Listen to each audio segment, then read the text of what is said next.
सभी गर्भवती बहनों का बहुत बहुत शुक्रिया कि आज आप गर्भोत्सव में शामिल होने के लिए आए। गर्भोत्सव एक ऐसी प्रक्रिया है जबकि गर्भ का उत्सव मनाया जाता है। ये प्राचीन काल से ही हमारे यहाँ परंपरा चली आ रही है। ऋषि श्री परम पूज्य गुरुदेव वंदनीय माता जी के द्वारा ये विशेष कार्यक्रम पूरे विश्व में चलाया जा रहा है, जिसको आज हम आपके माध्यम से शांति कुंज के माध्यम से आपको समर्पित करने जा रहे हैं। आप गर्भवती बहनें अपनी दिनचर्या को यदि व्यवस्थित कर देती हैं और समय से उसका पालन करती हैं तो आपके आगमन, शिशु आगमन में बहुत ही सहयोग मिलेगा आपको, और साथ ही आपका एक श्रेष्ठ शिशु मानसिक बौद्धिक स्तर से बहुत ही सुगढ़ और सुव्यवस्थित तरीके से आपके आंगन में खेलेगा, जिसका हम लोग बेसब्री से इंतजार करेंगे। दैनिक प्रक्रिया जो है सुबह से लेकर 4 बजे से शुरू हो जाती है। 4 बजे आप उठते हैं, उसी समय आप बिस्तर पर बैठकर सूर्य का ध्यान करें, तीनों शरीरों का ध्यान करें तथा धरती माता को प्रणाम करके आप उठ जाएं। और उसके बाद में आप थोड़ा सा आंगन में टहलिए, और टहलने के बाद में फिर थोड़ा सा हल्का व्यायाम भी करिए। उसके बाद आप स्नान करिए। स्नान करने के बाद में आप जो है एक दीपक जलाइए। दीपक जलाने के बाद उस दीपक को देखते हुए ईश्वर से प्रार्थना करें, उस परम सत्ता से अपने बच्चे के लिए भावनाएं बनाएं कि हे प्रभु, हमारा बच्चा आपके कार्यों में संलग्न हो, श्रेष्ठ बालक हमें चाहिए, आप हमारा मार्गदर्शन करें। उसके बाद आप उठ जाइए। उठने के बाद में सुबह का नाश्ता बनाते समय आप गायत्री मंत्र करते हुए नाश्ता बनाइए, और जो भी नाश्ता बनाएं वो ऐसा हो कि आराम से पच जाए। जैसे कि दूध है, छाछ है, चाय का सेवन कम से कम करें, हो सके तो प्रज्ञा लें। प्रज्ञा पेय बहुत ही लाभदायक पेय है, और अंकुरित अनाज का, रोस्टेड अनाज का आप लें। कभी कभी पराठा भी ले सकते हैं सब्जी के साथ में, लेकिन डेली नहीं लेना चाहिए। और घूट घूट करके पानी जरूर पीना चाहिए। उषा पान जो होता है हमारी बहुत अच्छी प्रक्रिया है सुबह की। रात में हम जब सो जाते हैं तो सारे आउटलेट हमारे बंद होते हैं, और जब हम सुबह उषा पान करते हैं तो उषा पान के माध्यम से हमारे सारे आउटलेट खुल जाते हैं, कफ आदि हमारा निष्कासित हो जाता है।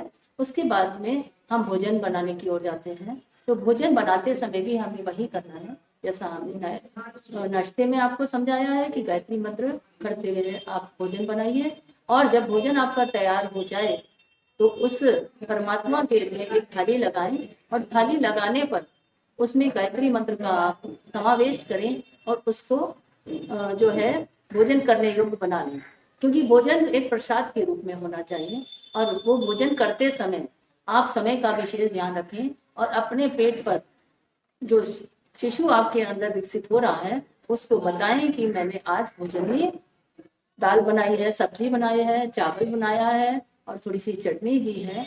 तो वो भोजन उस बच्चे को सुपाच्य पहुंचाएगा ही पहुंचाएगा। और दूसरी तरीके से ये है कि जब वो बच्चा बाहर आएगा तो वो चीजें खाने की उसमें आदत होगी, आपको ध्यान भी नहीं रहेगा कि हमने क्या खिलाया था, वरना वो आलू ही आलू मांगता चला आता है बच्चा। और इसके बाद में आप 1.5 घंटे का या 1 घंटे का विश्राम अवश्य करो, क्योंकि विश्राम के समय भी आप अपने बच्चे को बताएंगे कि मेरा 1 से 1.5 बजे का टाइम है, ये मैं विश्राम की मुद्रा में जा रही हूँ, अब हम थोड़ा सा विश्राम करेंगे। उस समय आप रोचक कहानियां पढ़ें, कुछ मंत्रों का प्रयोग करें, साथ में अपने बच्चे के लिए बलवर्धक बुद्धिवर्धक मंत्रों का ज्ञान उसको जरूर सुनाएं। इसके बाद में जब आप शाम को उठें, फिर नाश्ते का समय होता है तो हल्का फुल्का नाश्ता ले लें। इसमें आप सूखे मेवे ले सकती हैं, दूध ले सकती हैं, और बहुत ज़्यादा चाय का मन है, ठंडी है, तो आप प्रज्ञा पेय का इस्तेमाल करें। फिर शाम का भोजन उसी तरह से होगा। और भोजन के बाद शाम को लेटते समय आप जो है ईश्वर का ध्यान जरूर करें।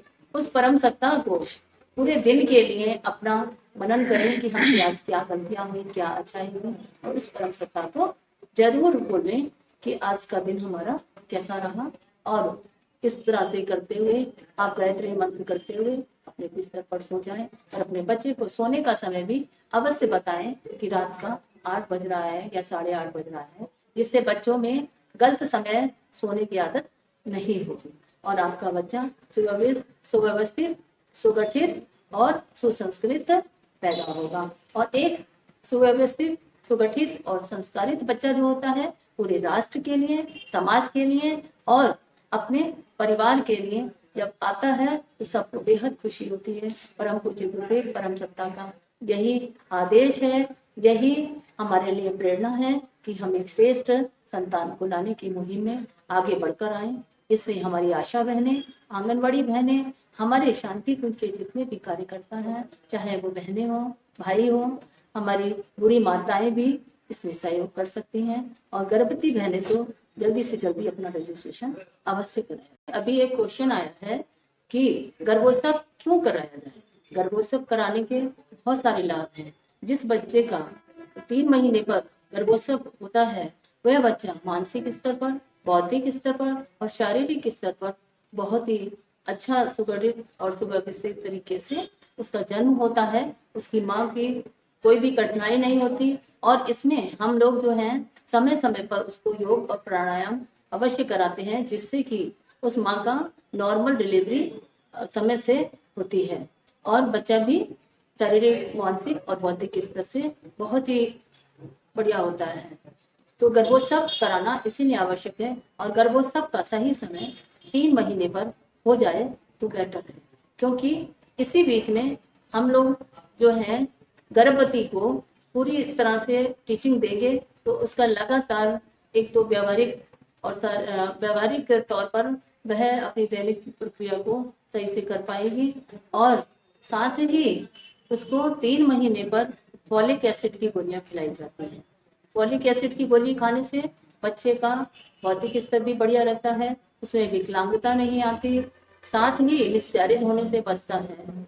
और जो है उसके बाद में 3 महीने पर उसका टीकाकरण अवश्य हो जाना चाहिए। इसमें 2 टिस्नेट्स ऑक्साइड के टीके दिए जाते हैं, जिसमें टिटनेस से बचाव और डिप्थीरिया से बचाव होता है। आयरन की गोलियां दी जाती हैं उनको, आयरन, फॉलिक एसिड की, और साथ में कैल्शियम की गोलियां देती हैं।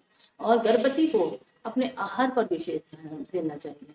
हमारा आहार जो है सात्विक होना चाहिए। हमारा पानी जो पीने का है वो भी संस्कारित होना चाहिए। और संस्कारित कैसे होगा कि हम अपने भोजन को, अपने पानी को सामने रखकर गायत्री मंत्र से संस्कारित कर उस भोजन को लेंगे। और उस पानी को जब हम पिएंगे तो हमारी भी मन की जो बेचैनी है वो खत्म होगी और हम अच्छे से भोजन कर पाएंगे, अच्छे से नींद ले पाएंगे। और इस तरह से एक संस्कार का लाभ हमें। एक बच्चा जब वो माँ के गर्भ में होता है तो वो सारी प्रतिक्रियाएं देखता रहता है, सुनता रहता है और उसको करने की भी कोशिश करता है। इस तरह से अभिमन्यु ने माँ के गर्भ में ही 6 द्वारों को तोड़ने का तो सीख लिया था। और 7वें द्वार का जब व्रण आने लगा तो उनकी माता रानी सो गई। और जब माँ सो गई तो बच्चा भी सो गया और वो चक्रव्यूह में फंसकर रह गए। और कभी भी हमें ये नहीं सोचना चाहिए कि हमारे घर में बेटी है उसको मार डालें, ये बहुत बड़ा अभिशाप है। बच्चा जो भी है हमारे आंगन में खेलना चाहिए। हमारे देश के लिए पता नहीं वो बेटी क्या कर पाएगी। आजकल बेटियां बहुत आगे निकल के जा रही हैं। हमारी वंदनीय माता जी का भी उदाहरण ले सकते हैं। उनकी पुत्री है हमारी शैलवाला दीदी, देखिए अकेली ही अपने पूरे विश्व का संचालन कर रही हैं। ऐसे सुयोग्य पुत्रियों को पाकर हमारा भारत देश धन्य हो जाता है। वो माताएं धन्य हैं। हमारी माता भगवती देवी शर्मा जी धन्य है हमारी शैलवाला दीदी को पाकर। तो कभी भी ये ना सोचें कि हमें लड़की नहीं चाहिए, लड़का ही चाहिए। ऐसी हमारी भावनाएं नहीं होना चाहिए। अच्छी भावनाएं रखें। जिस समय हमारे गर्भ में शिशु हो तो हम कोलाहल से दूर रहें, मदिरापान करने वालों से दूर रहें, बुरी आदतों वालों से दूर रहें। और जहाँ पर भी कुछ भी काट पीट हो रही है उससे भी हम लोग दूर रहें, क्योंकि वो भी सब बच्चा असली प्रवृत्तियां उसमें आती हैं। अच्छी अच्छी कहानियां, श्रेष्ठ पुस्तकें उस समय अवश्य पढ़ना चाहिए और सत्संग वगैरह का भी अपने जीवन में उतारना चाहिए। जानकारियां पाने के लिए वीडियो को लाइक करें, शेयर करें, सब्सक्राइब करें। आगे इसी तरह की वीडियो हम आपको